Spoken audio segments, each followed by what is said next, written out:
After obtaining 125 recovered text messages from the phone of Mayor Karen Bass during the initial hours of the Palisades fire, the LA Times is now suing the city of Los Angeles, accusing the city of unlawfully withholding and deleting messages from the mayor's phone. LA Times staff writer Julia Wick has been at the forefront of the reporting on the mayor's text messages, and she joins us now live with more. Hi, Julia. Thanks for being with us on this Friday evening. Now, the mayor's office initially said that there were no responsive records and that the mayor's phone auto deletes those messages every 30 days. So let's talk about the over 2-month process of actually obtaining these texts and how they were ultimately recovered.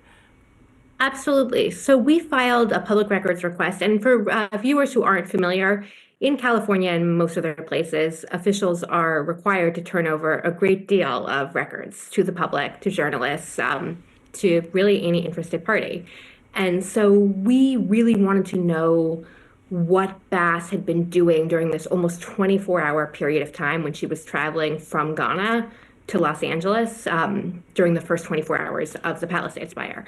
So on January 10th, a few days after the fire broke out, we filed a public records request for all of her texts relating to fire response or travel plans sent during this time period. And nearly 2 months later, the city finally got back to us and told us there were no responsive records. And so I was very confused by that, since, she had said she had been texting, Supervisor Barger had said she'd been texting with Bass. We kind of couldn't quite figure out, well, what was going on there and why there wouldn't be any text messages. And then her office told us they had been deleted. And then they later told us they were able to recover them. I don't know how they were able to recover them. They told us they used specialized technology. So, Julia, looking at the messages you were provided, what were your big takeaways of the mayor's communication in the early hours of the fires as she made her way back from Ghana? It's a great question. So I think the texts really give us a lot of insight, frankly, into how she was reacting in these early hours. There's a lot of messages from federal officials, from the Biden White House, both California senators, people checking in, kind of asking how they can help. You can see her right away trying to marshal resources for the city. And granted, I should also say this is a limited window into how she was responding. We don't know about her phone calls. We don't know about her emails. But I think it also really humanizes the mayor, to be honest, in this moment. You really see her as a person desperately trying to get home. A limited view for sure. The messages provided are, let's say, curated, very curated, painting a collaborative picture. State and federal officials offering support. One text from Supervisor Barger even says that the city has been incredible, but missing is any correspondence with then Fire Chief Kristen Crowley or City Council President Marqueece Harris Dawson, who was acting mayor as Bass was in Ghana and on her way back. Now, this may be difficult, but let's talk about what isn't there.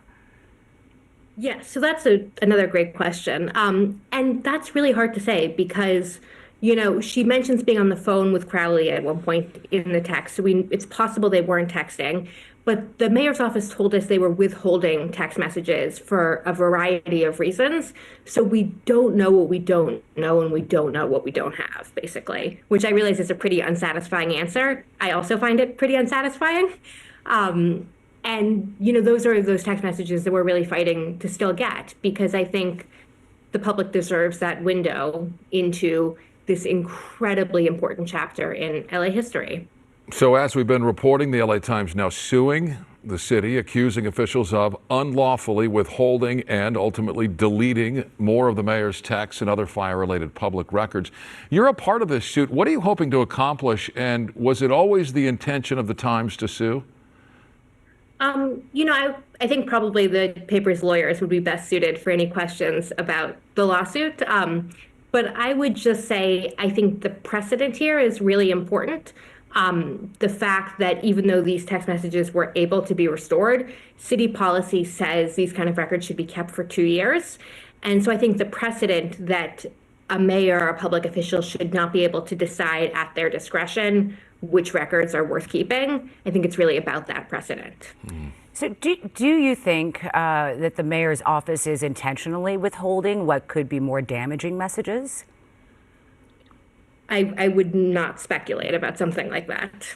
Yeah, you know, the counsel to the mayor previously told you that Bass's texts were ephemeral and did not have to be shared, according to the California Public Records Act. Your response to that? Yeah, I don't agree with that interpretation of the law. I think you know, these text messages are, and again, I'm not a lawyer, so I don't want to get into the nitty-gritty of the law, but I think that as you look through them, any kind of person looking through them can see these are not just ephemeral. These are, you know, someone having real substantive discussions during a crisis, and I don't think they're ephemeral. Also, you know, part of the law he cited was predates text messages. It's from 1981. All right. LA Times staff writer Julia Wick, we really appreciate you taking the time on this Friday evening.